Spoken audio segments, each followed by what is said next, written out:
poeta é a flor que desabrocha túmida. Ao sol da vida que dá luz ao val, é o orvalho doce de gentil aurora, em tímido rosal. É o cílio ardente de uma crença santa, que o mundo aponta ao descair do dia. É uma alma crente que se une aos anjos, em mágica harmonia. O poeta é a luz que rutila vívida nos verdes campos de feliz mansão. É o sorriso que desmaia trêmulo a voz do coração. O poeta é o gênio que dá vida à terra, dá voz à brisa, do perfume ao mar. É o cisne lindo que desprende as asas em trêmulo ansiar.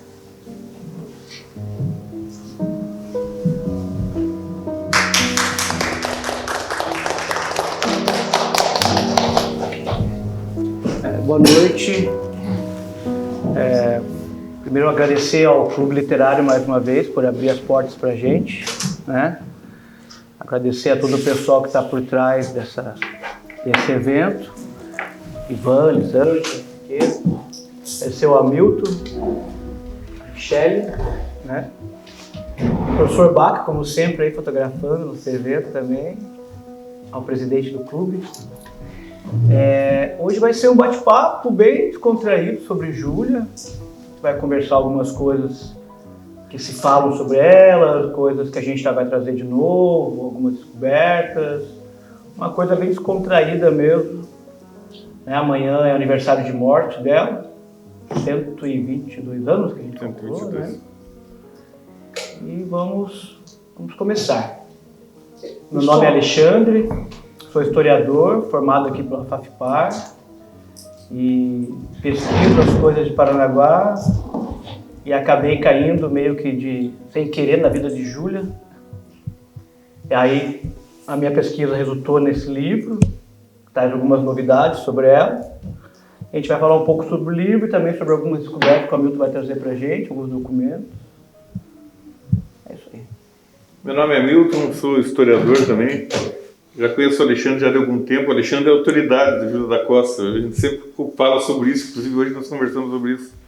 E vai ser bom porque nós podemos falar um pouquinho sobre essa pessoa. É uma personagem pouco conhecida ainda e é uma pessoa interessantíssima, porque foi a primeira poeta, talvez a maior poeta e a primeira poeta paranaense, né? Talvez uma das maiores do Brasil. Talvez, então, nós temos bastante coisa para falar sobre ela. Ela é paranaguara, nasceu aqui, se mudou daqui num período da vida dela e a gente vai tentar fazer isso aí de uma maneira, um bate-papo, que nós possamos conversar e trocar ideias com todos, porque nós estávamos agora há pouco ali só conversando sobre isso e já daria um programa enorme isso daí, só o que a gente conversa sobre ela de bate-papo, né, Alexandre? Então, é verdade. Vamos falar sobre quando ela nasceu, né, Alexandre? Bom, vamos começar pelo início, né? Vamos começar pelo início. Então, ela nasce em 1844, né? Eu, para a data, sou um problema. 1º de julho. 1º de julho. Ela nasce em Paranaguá.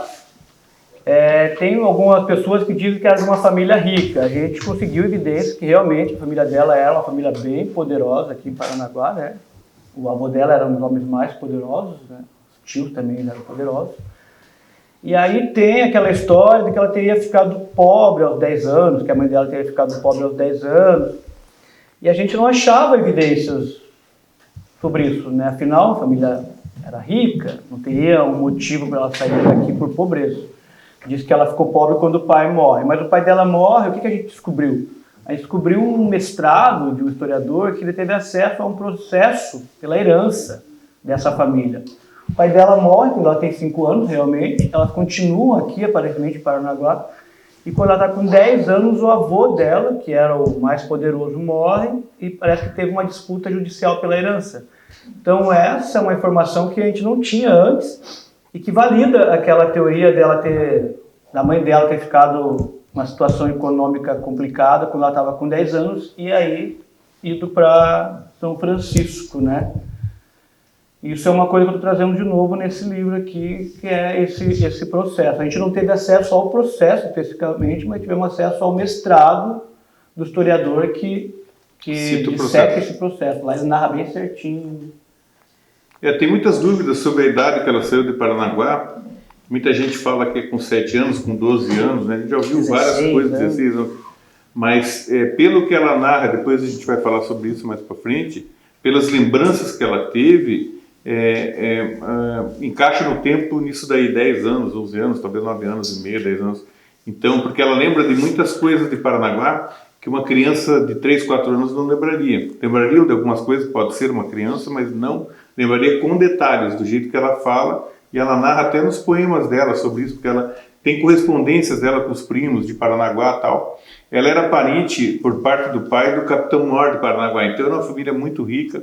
José Leandro, né? José Leandro, Leandro José, que era... acho que é o avô...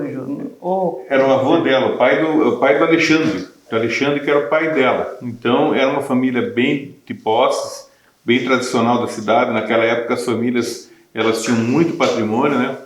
E é possível isso mesmo, que ela perdeu, houve uma disputa judicial, e ali que isso daí que o Alexandre trouxe nesse livro dele, que nós fizemos algumas lives sobre a história da Júlia da Costa e tal, algum tempo atrás, mas nós não tínhamos essa formação. Então nós sempre ficávamos nessa dúvida, será que ela ficou pobre, a família precisou? Porque ela foi embora daqui, né? Ela foi para São Francisco, aonde era a família da mãe dela.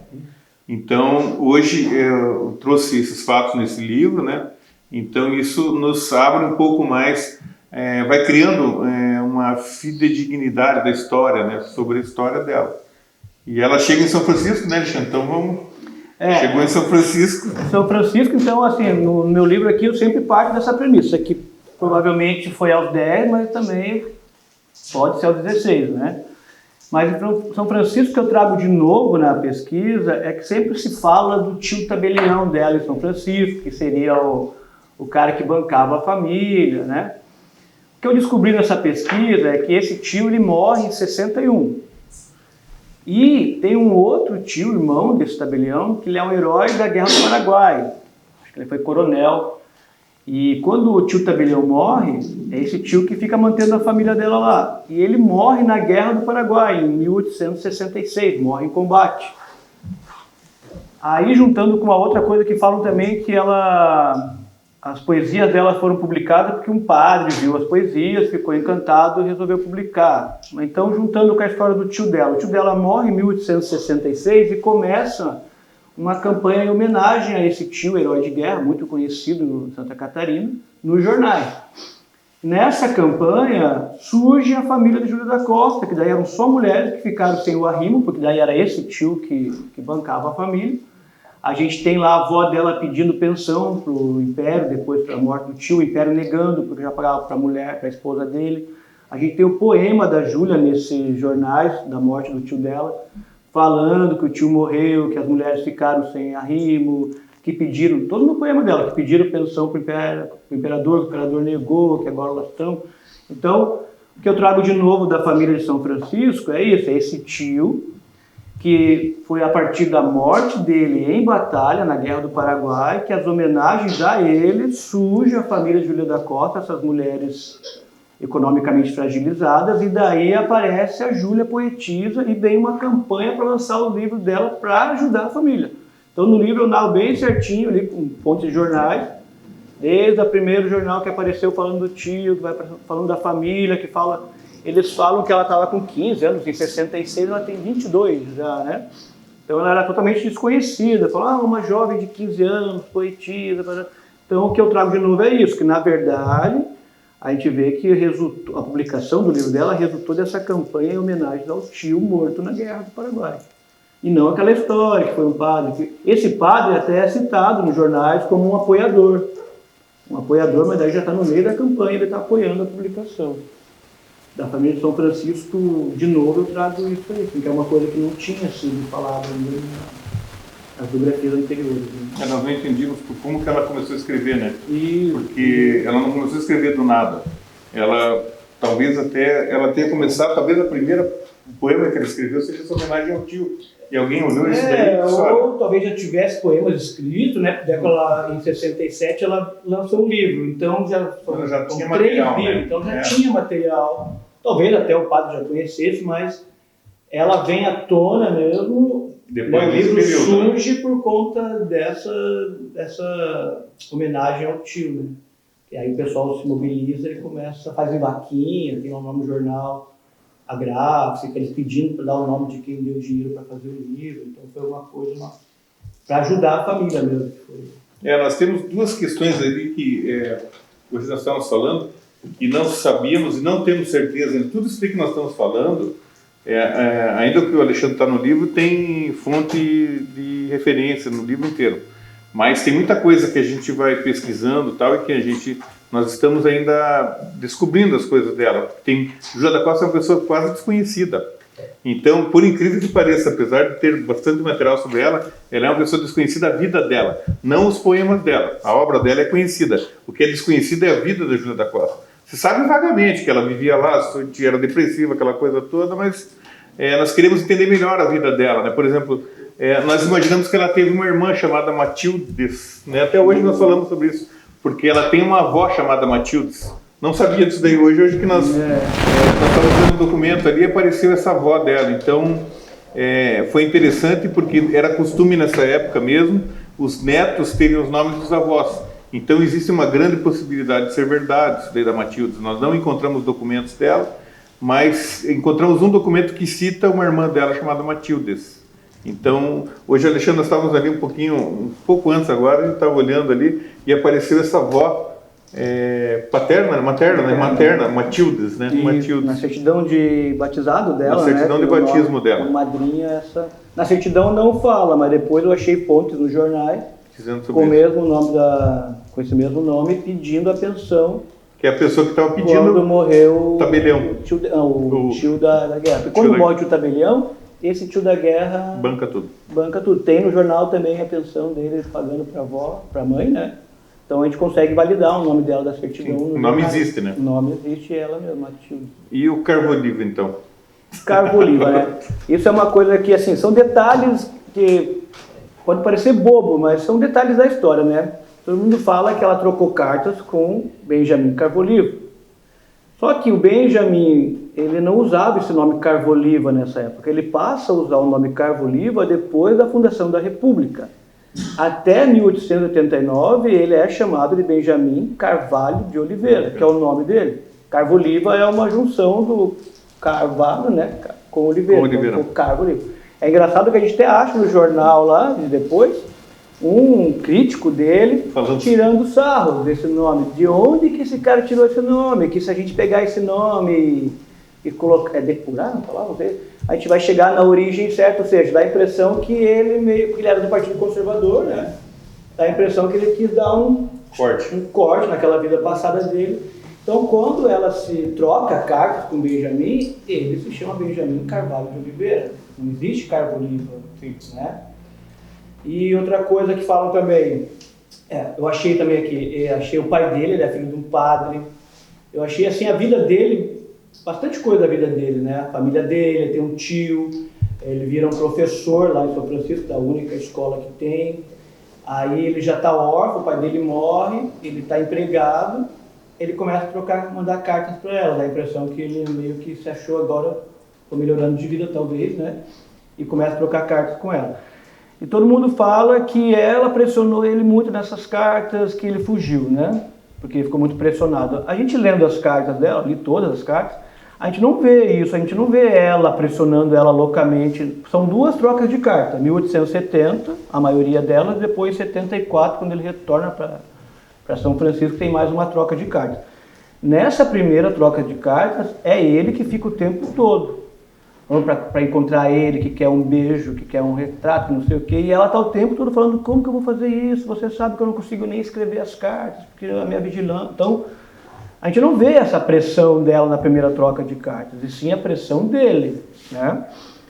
Aí dizem também que quando a família descobre, vão lá intimar ele para ver se ele quer casar com ela. Eu meio que descarto essa ideia, porque vamos pensar bem. Ela era de uma família importante e rica de Paranaguá. De uma família importante e que já tinha sido rica em São Francisco. Por mais que tivessem ali, nesse momento, enfraquecidas economicamente, ela já tinha nome, né, dos dois lados. Ela já era uma poeta que estava em ascensão.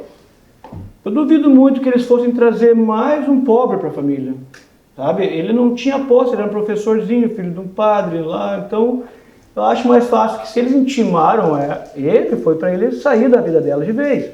Ela foi preparada em toda a etiqueta da elite, né? Ela tocava piano, tocava harpa, fazia, compunha Estudou numa música, escola, né? Estudou numa escola. Eu acho improvável que nesse ponto a família já estava muito velha para casar. Tudo bem, mas eu acho que não seria vantajoso para a família só porque ela estava solteira, vamos fazer ela casar com qualquer. Qual o primeiro que apareceu? Com o primeiro que apareceu. E outra coisa, ele não foge da cidade, como dizem. Ele para de escrever cartas para ela, realmente, mas ele é professor até 1872. A gente tem no jornal lá, em 1872, que metade de 1872, o professor Benjamin Carvalho de Oliveira pediu a exoneração, está indo para...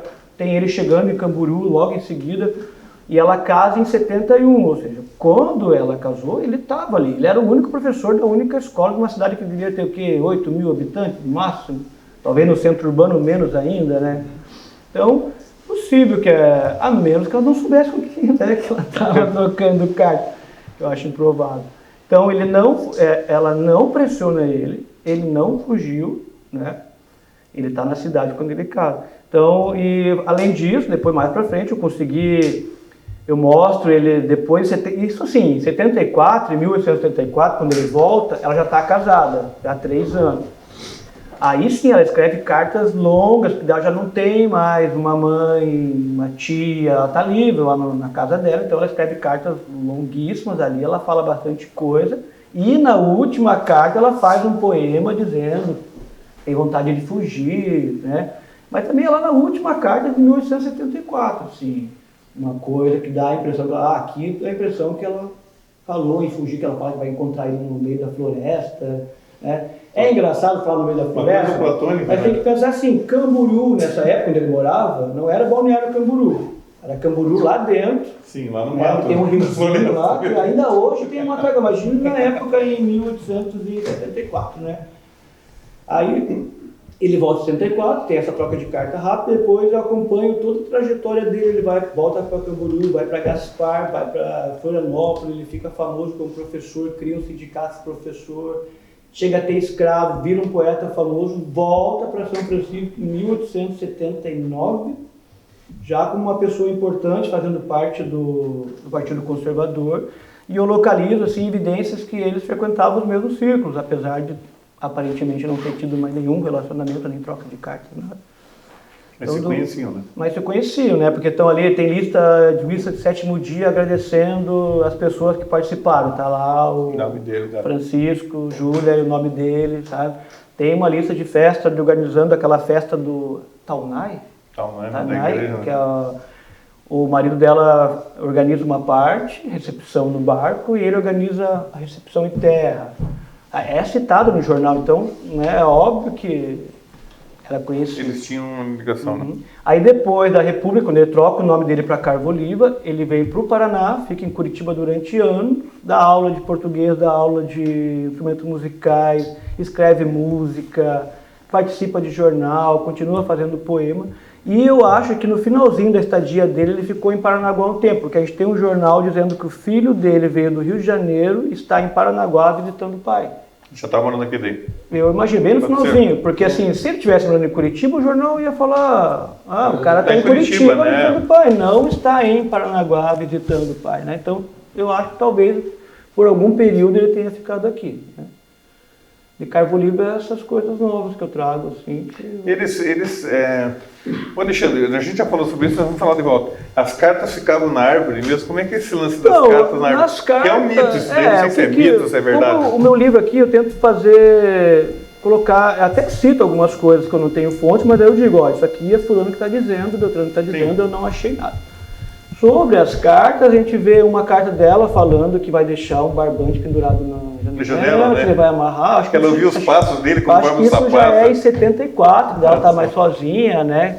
fala a janela que vai estar aberta, Sim. você vai saber qual é. Que era para ele andar do lado esquerdo da calçada, aquela aí. Nas cartas de ouviu mais. 1870 não fala nada do lugar, só fala assim, eu fui lá naquele lugar e você não estava, tem uma hora que ela fala lá, não sei se ela, talvez ela, né, e tem uma que ela fala, a carta que você me deixou, que é a primeira carta de 74, a carta que você me deixou, o vento levou, então, né, dá a impressão que tinha algum lugar, Tinha alguma obviamente, coisa, algum lugar, porque, né, por tanta pressão e vigilância dela, não teria como ele chegar e entregar para ela. Não, e a casa dela, nós tivemos em São Francisco, não sei se você conhece lá. Não foi ainda. A casa dela, quando ela vivia com ele, é um casarão de frente para o mar, quase. No lugar mais movimentado de São Francisco. Então, tem uma árvore gigante, realmente tem uma árvore lá, que é a árvore, talvez seja, o mito tenha vindo dessa árvore, tem uma árvore bem grande, uma pracinha ali do lado. E a casa onde ela vivia na parte de cima, que a parte de baixo era um comércio do comendador, né, do coronel, que depois virou comendador. E eles ali não tinha como ela fazer nada escondido, não é bem no centro. O mercado, que lá é o mercado também, como tem aqui o mercado do café, lá tem o mercado também. O mercado dá 50, 100 metros da onde é a casa, lá não tem como fazer nada. A única coisa que eu achei interessante foi que ela fala, não lembro que documento, que ela não achei esse documento de volta. Mas quando nós fizemos as lives no ano passado, acho que retrasado, nem lembro, faz um ano e pouco já. Faz mais de um ano, acho que já, né?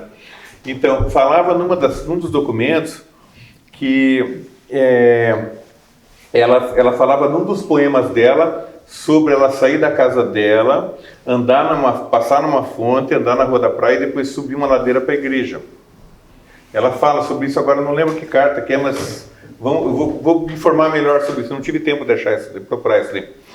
E isso é interessante, porque o pessoal fala, pode ser São Francisco. Pode ser, mas é mais parecido com Paranaguá do que São Francisco, Porque São Francisco tem a fonte mesmo, a fonte fica na esquina da casa dela, tanto que a casa dela era na Rua da Fonte, a primeira casa. Na Rua da Fonte, parece Rua da Fonte, né? A primeira casa dela, onde ela morou antes, hoje é um escritório de advogados, locação, lá nós tivemos lá. Então. E eles deixam visitar, tudo é um negócio bacana, tudo super conservado e tal. Daí a fonte é para cima da casa dela. Então, se ela fosse para a igreja, ela não passaria na fonte, porque ela fala que ela desce em direção à Rua da Praia. Entendeu? A casa dela é aqui, a fonte é aqui para cima do morro e a igreja é mais para cima ainda. Então, quer dizer, não teria como ela fazer esse caminho. Se for isso mesmo, ela está se referindo a Paranaguá. Porque ela fala da fontinha. Ela foi embora com 10 anos, ela teria essa isso, memória. Daí entra no corte temporal que a gente imagina que ela pode lembrar disso daí mesmo, né? Daí ela se correspondia com o Joaquinzinho, né, que nós estávamos hoje falando sobre isso daí. Né? E tem um tio dela, que era o Ricardo, até anotei aqui sobre ele, o Ricardo José da Costa, que era um tio dela, que era capitão, que era daqui de Paranaguá, que ele era poeta. Então, ela pediu para ele escrever um soneto. Você já ouviu falar sobre isso ou não? Eu não achei esse soneto, mas ele pediu numa carta para ela e ela cobrou ele sobre ele ter escrito um soneto para ela. Ele era um poeta. Talvez ele tenha tido alguma influência sobre ela, porque ele era um tio, né? Esse tipo de... A mulher nessa época, quando era da elite, ela era criada, era quase uma obrigação fazer poesias, né? Falar estrangeiro, né? Falar língua estrangeira. A gente vê que, assim...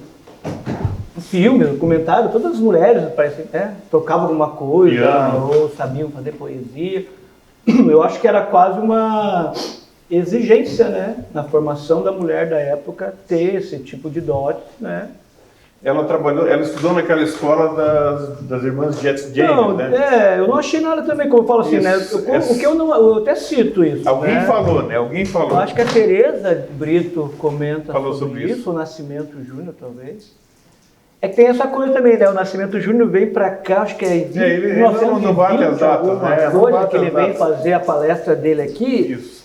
E ele já veio com uma história toda deturpada da Júlia, assim, que eu localizei nos jornais também, que essa história já estava rolando por aqui no Paraná antes da Júlia morrer. Que não era a história... Não era, já era a história dela estar insana, dela ter uma vida só de sofrimento, dela, sabe? Então, assim, essa história que o Nascimento vem, o que o Nascimento faz? Dá a impressão que o Nascimento pega e faz um apanhado de tudo que estava rolando dela por aí, vem aqui e faz a palestra dela. Tudo que leu, né? Depois apresentou, né? Isso. E dali pra frente vai se repetindo, né? Vai se repetindo. Semana passada teve uma matéria no jornal aqui ainda, dizendo que ela tinha ido embora para São Francisco com os pais e que casou forçada porque o pai obrigou. O pai estava morto. Gente, a gente está aqui 200 Estava anos escrevendo a história. falando e as Não, pessoas, escrevendo não, contando a verdadeira história. a pessoa continua e que se ninguém fala nada, Fica. vai ficando e daí vira o que é, vira verdade. Contestar de maneira Documental, né? Coisa Não é documental. uma versão, né? Não, É um nada fato, de né? é fato. A gente sempre toma cuidado com isso daí, por isso que nós vemos, o Alexandre também está dizendo, alguém falou, a gente viu isso em algum livro e tal. É diferente de nós dizermos, ó, tá aqui o documento, é isso daqui mesmo, aqui é a certidão de casamento dela. Até nós falamos hoje sobre isso. A Júlia casou em casa com as portas abertas, mas tipo assim, foi um casamento que a gente via que era um casamento de elite. foi ela, o marido, Isso. o padre e uma testemunha. Isso. Daí Só valida isso. aquela coisa do casamento. Isso. Ali que ela fala. E ele não era comendador ainda, né? Ele era coronel, ele é citado lá como coronel. Coronel era um cargo, o cara comprava e tal, e depois... Outra coisa que falou errado também, que ela casou com o comendador. Não, ela não casou com o comendador, Casou com o ela coronel. casou com Francisco, Comerciante, político de ascensão, que lá na frente, Virou depois de casado, virou comendador. É importante, né, do seu livro, desse evento, é justamente isso, é recolocar os tijolinhos certos na história do seu lugar, né? É desmistificar, né? Desmistificar essa questão do alguém falou, a gente sabe que se eu contar alguma coisa aqui para o Ivan, quando chegar lá para o Alexandre, Helena Bahia, Já vai tá estar bem tudo- diferente já, né? Então é bem o conto popular, né? Mas parabéns, viu? Isso é muito importante para nós.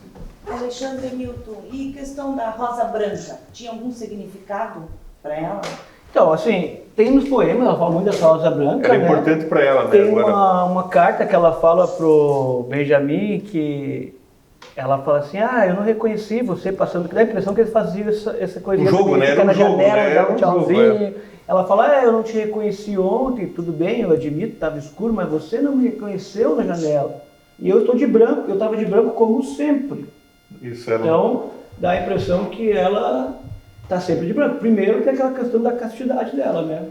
Sim, Então tem isso também, Sim. né? A mulher que dava de branca tinha essa coisa da tinha né? castidade. E ela fala, até nas cartas de 1874, que ela 3 anos casada, Permanecia né? virgem, né? Ela permanecia casta.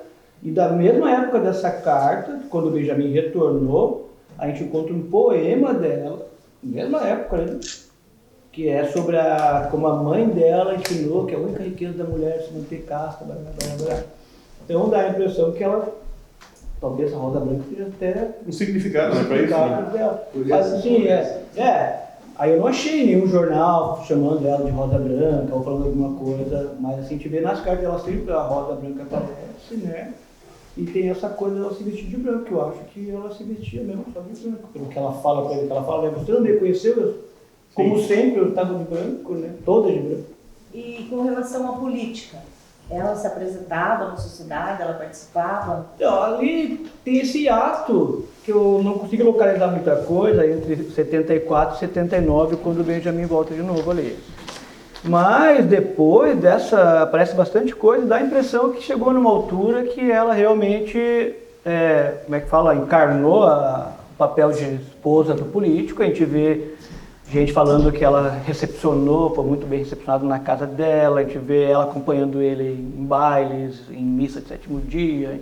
Então, assim, ela era conhecida, ela é citada. Sempre fala assim, quando fala o comendador, na frente do comendador e sua esposa, às vezes nem citam o nome dela, mas sempre citam a sua esposa. Então ela estava sempre junto com ele. Presente. Então talvez ela tenha virado reclusa depois, quando morre o comendador, quando morre a mãe dela, né?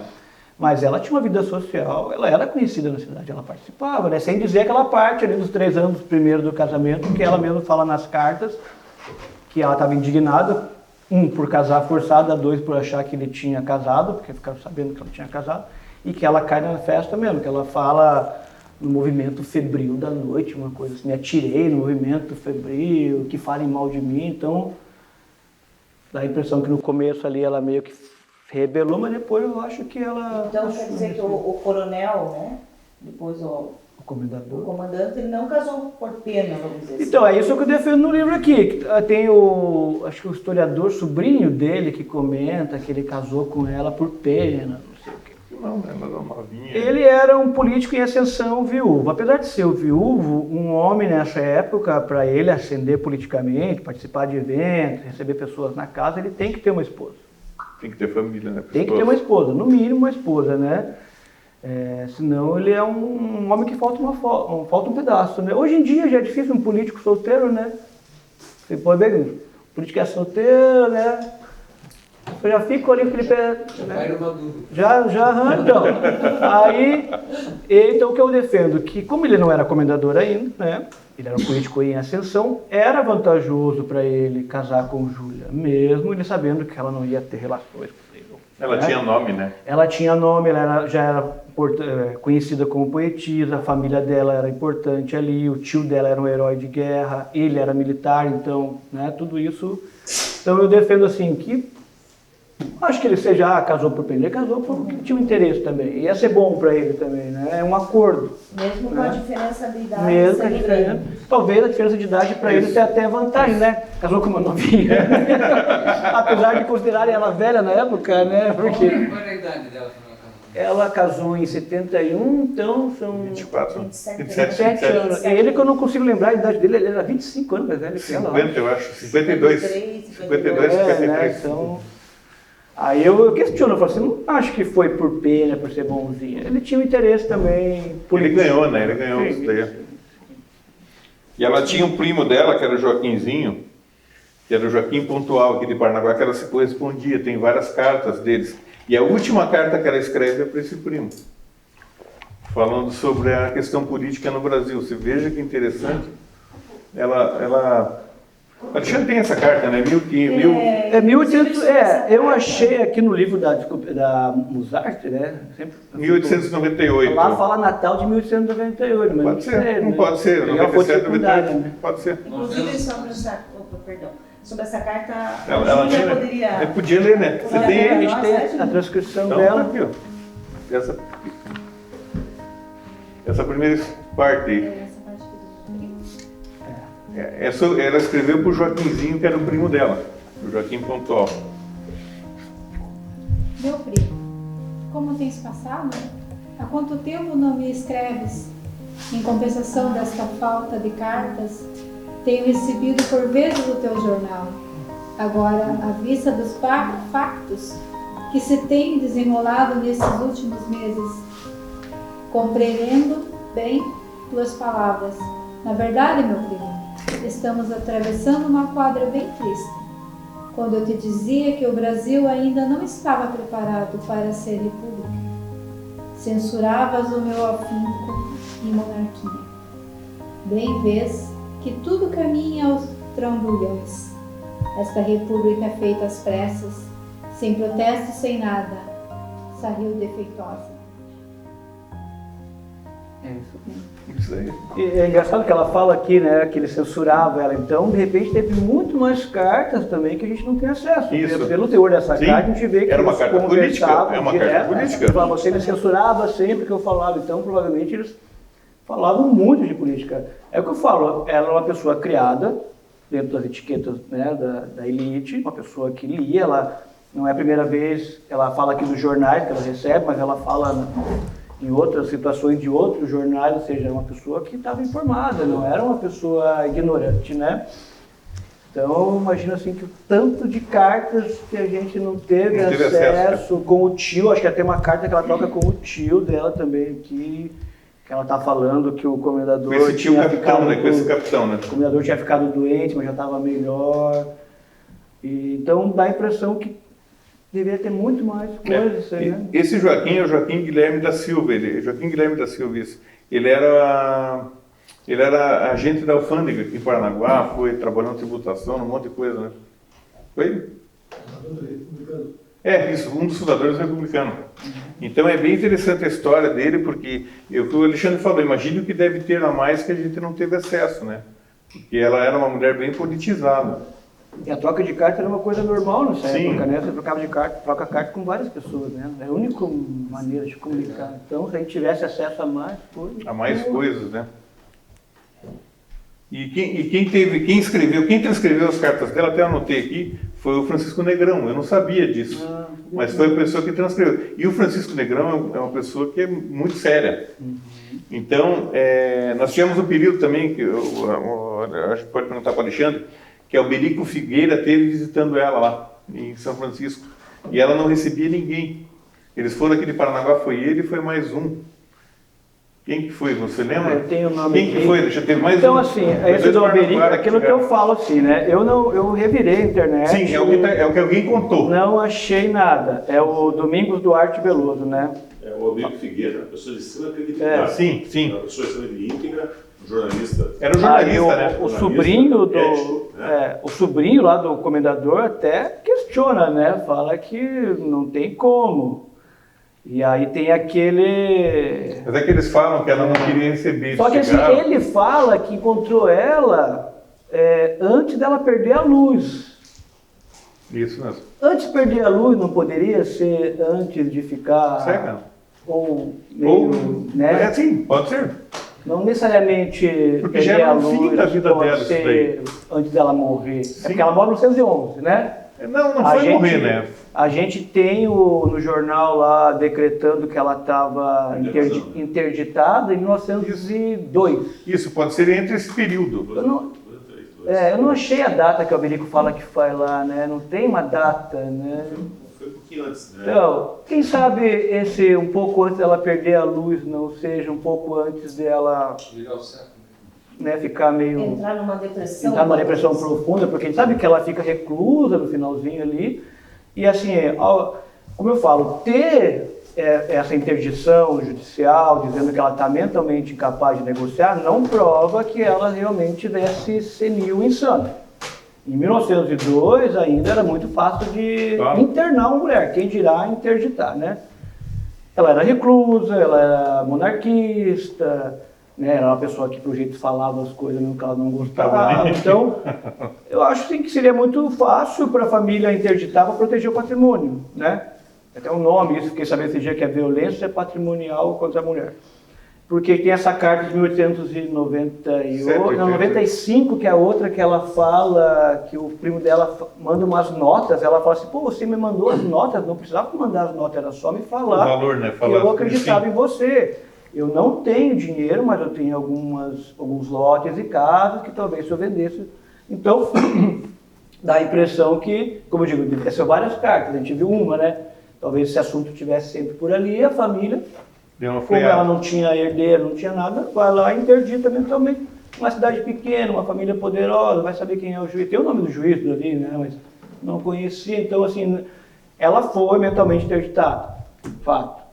Ela estava louca? Não quer dizer nada. Não podemos ser, A gente né? tem muita história na psicologia da mulher, né? Relacionada à mulher, de internamentos por nada, assim, até pouco tempo atrás, década de 50, 60, então 1902, né?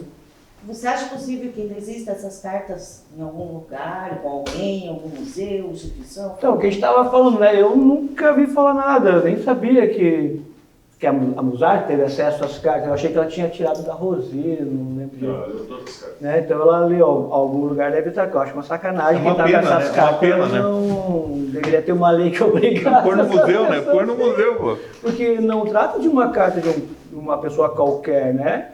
É uma personagem importante aqui em Santa Catarina, né? E talvez tenha mais coisa nessa carta, sei lá. O Alberico Figueira ele faz um relato, ele diz que desconhece o cidadão chamado Vicente Nascimento. Ele diz isso, né? Ele não sabe Porque como não são relações temporais, com né? Eles não são temporais. que Vicente fala que esteve com eles, né? Não pode. É bom. Mas tem essa discussão, A sim. narrativa é que o Vicente esteve junto com eles, visitando o Júlio Costa, né? E ele fala que não. Eles sempre que não, né? Então essa é uma polêmica que a gente tem que certamente tentar esclarecer um Tentar dia. esclarecer melhor, né? Porque eles aí falam que não. Ele usa assim, desconheço o cidadão. Pode ver. Figueiro. Eu desconheço. Se desconheço o cidadão, então já descaracteriza que estivesse presente. Né? Sim.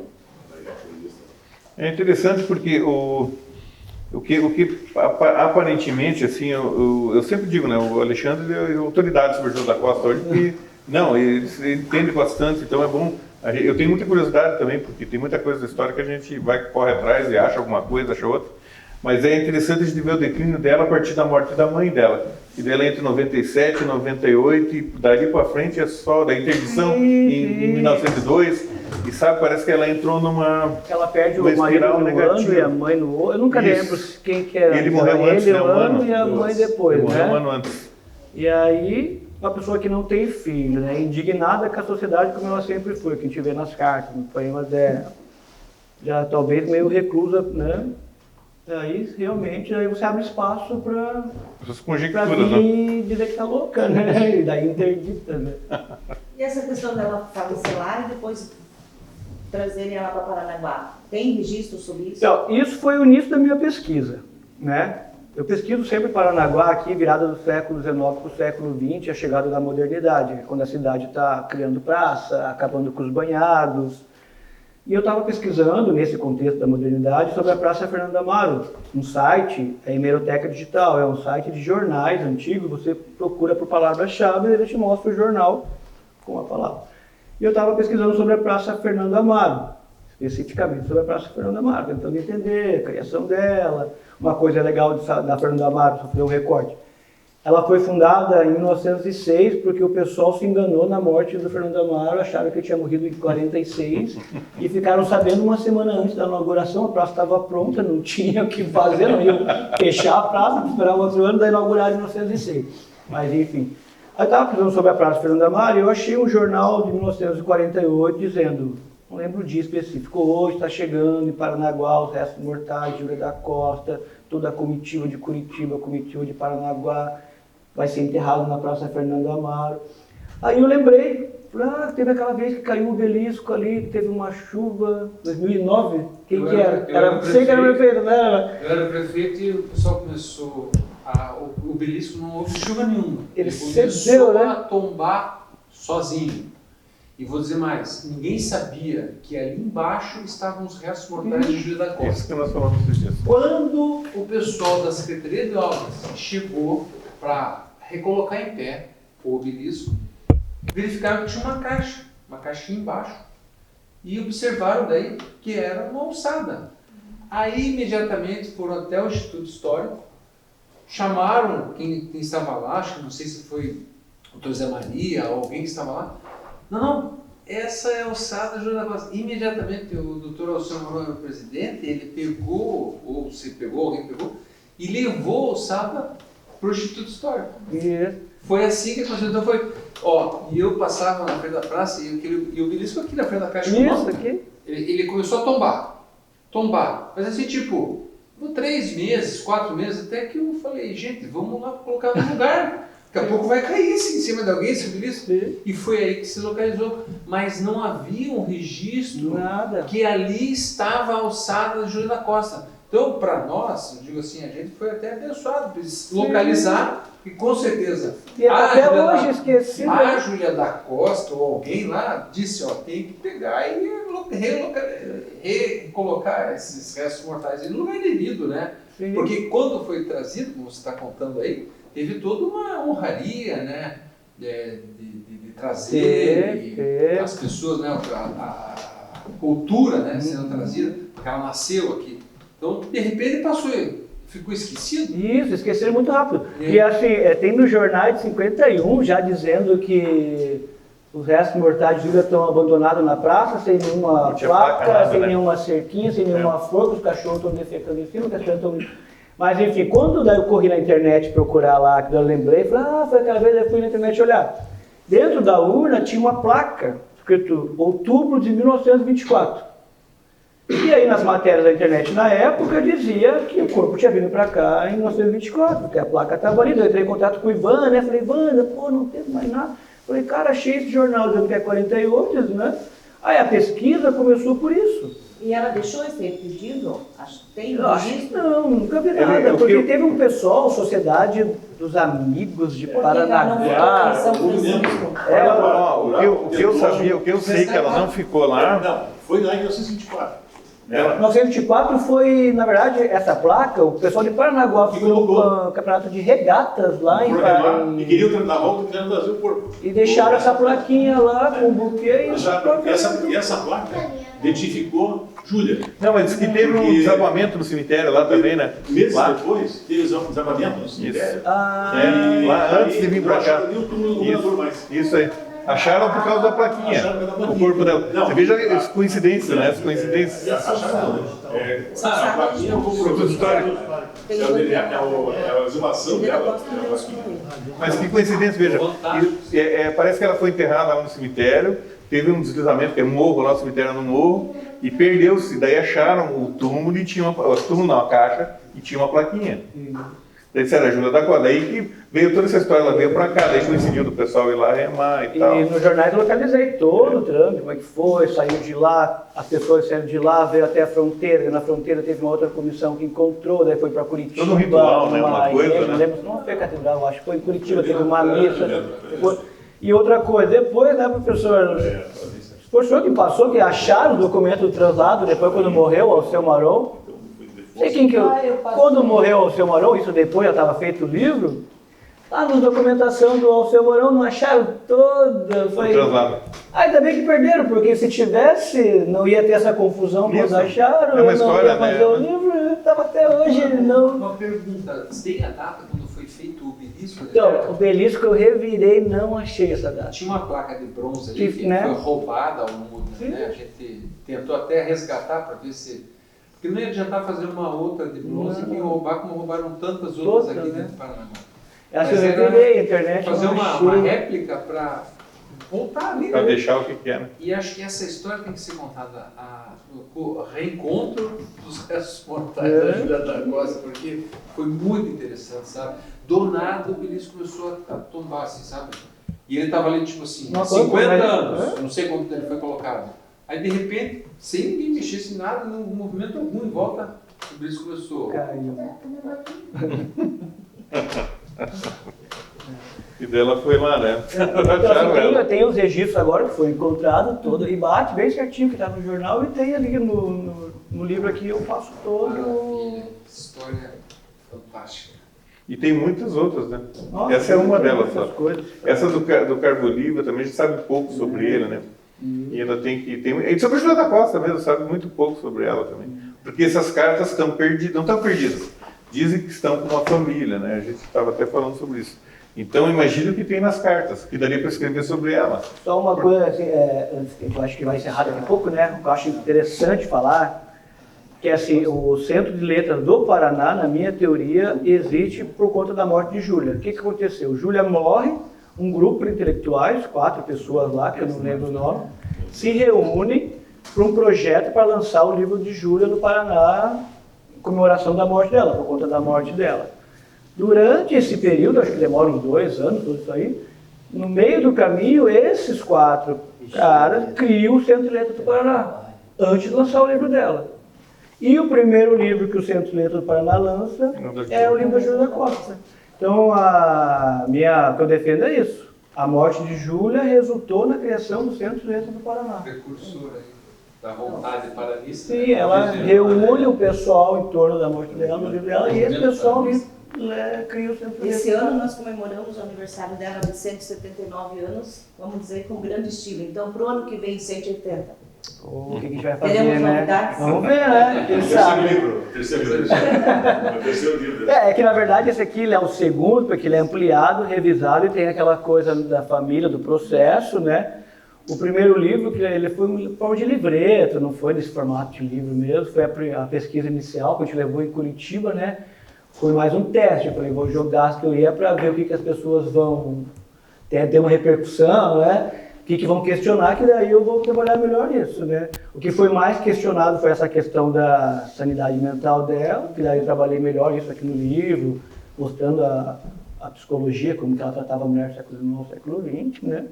E se a gente tivesse acesso àqueles processos, talvez agora, e as cartas, Podemos né? preparar isso para o ano que vem, talvez, né? Conseguir o processo mesmo da herança da família, que dali vai...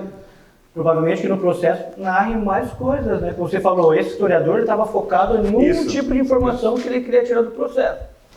Talvez a gente olhando... Analisa de outra maneira, né? Com outros pegar olhos. outras informações. É para todo que vem, É. no aniversário dela, né? Acho que o tema vai ser, né? O céu é azul, os pássaros cantam. Que é a primeira carta dela. É a primeira carta dela. Alguém quer fazer alguma pergunta?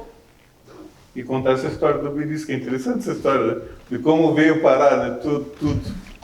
No livro eu até aqui explicando como que comecei Sim. essa pesquisa, porque eu acho porque assim, como historiador, eu fico meio com o pé atrás de pesquisar personagens mulheres, assim, sabe? Porque tá cheio de historiadora, tanto lá atrás, na época quando eu comecei a fazer pesquisa, eu convidei uma amiga minha historiadora para eu participar junto, né? Você me dá um aval para não falar besteira, porque às vezes tem essa visão, igual o historiador lá, o sobrinho do comendador. O texto dele é cheio de juízo de valor, sabe? Assim, ele leva coisas da nossa época para a época de trás. Então, Esse falei ano que assim, ele escreveu, Alexandre? eu, 80 e pouco já, né? Eu nunca ia escrever sobre Júlia, tanto que eu falei, minha intenção era falar sobre o trabalho. Aí começou a aparecer tanta coisa. Daí eu li as biografias e vi que estava aparecendo, dava para, né, preencher esses buracos. Falei, não, eu vou escrever então. Mas foi assim, né? Foi meio... Porque a Júlia também teve uma presença muito marcante no literário. Quando o literário fez 10º aniversário, ela mandou uma carta que foi lida no clube para todos os sócios aqui, falando do conhecimento que o clube fazia, da história do clube. Ela mostrou assim que estava por dentro daquilo que o clube... Sim, tem um clube, eu não lembro se é clube literário, em Antonina. Eu não lembro a época também, acho que ela já era casada. Ela era uma das pessoas, está no jornal, ela era uma das pessoas responsáveis por conseguir livros de Santa Catarina para enviar para essa biblioteca de Antonina. Ou seja, imagine, o pessoal lá de Antonina entrando em contato com ela para falar com você. Ela era, né, uma pessoa... E nesse vácuo de livro, né, ela conseguia escrever um periódico de Porto Alegre usando o pseudônimo de Aristóteles. Porque naquele tempo a mulher não podia escrever. Eles não aceitavam a mulher escrevendo para os jornais. Então ela usava o pseudônimo de Aristóteles e mandava algumas poesias dela para o jornal do Rio Grande do Sul. Isso é uma coisa que você pode ver. Hoje a gente falou sobre isso, sobre a dificuldade de conseguir os pseudônimos, porque ela tinha um que era americano, né? É difícil, entendeu? Conseguir. Aristóteles era um deles. Aristóteles é até uma mais coisa fácil, mais fácil, porque é um nome comum para achar nos jornais, lá Isso, nos jornais, para achar, tem muita coloca americana. Esse momento de Paranaguá, 1906, Caetano Nunes da Rocha foi prefeito. Ele conseguiu o primeiro empréstimo internacional do Paranaguá, para Paranaguá, um banco internacional, banco francês e brasileiro, 75 mil contos reais, e ele transformou Paranaguá na cidade que tinha 100% de água tratada e 100% de esgoto tratado. Em 1912 ele terminou essa aplicação. Né? Então, Paranaguá, em 1913, era a única cidade do Brasil que tinha 100% de água tratada e 100% de esgoto tratado. E esse avanço intelectual das elites, que o literário estava sendo construído, foi inaugurado em 1928, em 1932, já estava em obra aqui. Então, Paranaguá vivia aquele momento de pujança e ter a poetisa, né, contar com o Júlia da Costa de volta aqui, fazia parte já desse movimento paranense lá na frente. Né? Mas aquele momento de Paranaguá ali, né, nesse período da história, era um momento pujante. E 32 é esse prédio aqui. Não, era incêndio, né? A reconstrução desse prédio aqui, né? Tinha um literário. Não, desde 1873, né? Eu digo que esse prédio aqui, como eu fiz a reforma aqui, que nós estamos vivendo aqui hoje, né? A gente pegou no final, foi com o Samuel, que era presidente, a gente pegou.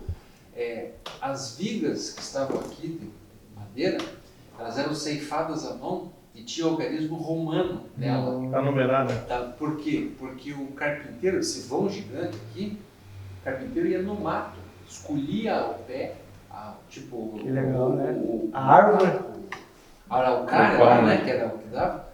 Você cortava, ceifava e numerava para vir aqui e encaixar. Tinha o número certo já, né? O número certo. Então você veja o desafio que foi a obra de engenharia desse prédio aqui porque ele não começou, em 1932 foi inaugurado. 1904 anos. 28, né? Imagine que o tempo que eles, para fazer o projeto, erguer as paredes, importar as lâmpadas, que todas as luminárias eram francesas. Então veja que não tinha indústria nacional para desenvolver. O desafio na época, pujança do prédio, né? Pujança do Ele é prédio. lindo, né? São dos artistas que fizeram isso aí, né? As fachadas aí, né? É, Eu achei um jornal lá que a construção desse prédio chegou uma hora que ela virou um ponto, não digo turístico, mas um ponto de parada dos paranaguaras. Os paranaguaras paravam aqui na frente, Pra ver a ficavam vendo a construção. obra, estava no jornal falando assim, que o pessoal vinha aqui, parava, ficava aqui olhando. Isso nós né? podemos deixar para outra maravilha. Verdade. Eu convido o nosso presidente a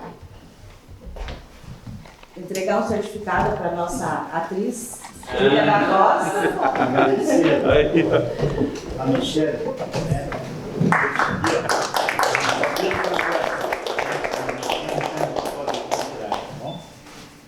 Leia para nós. A diretoria do Clube Literário, em nome de seus associados, agradece à atriz, senhorita Michele Dias, pela interpretação da primeira poesia do Paraná, a Paranaguara Júlia da Costa, nos eventos comemorativos do aniversário de 179 anos, Paranaguá, 27 de junho de 2023. já vai se preparando para o ano que vem, né? Tem um ano para treinar mais. Um ano pra decorar.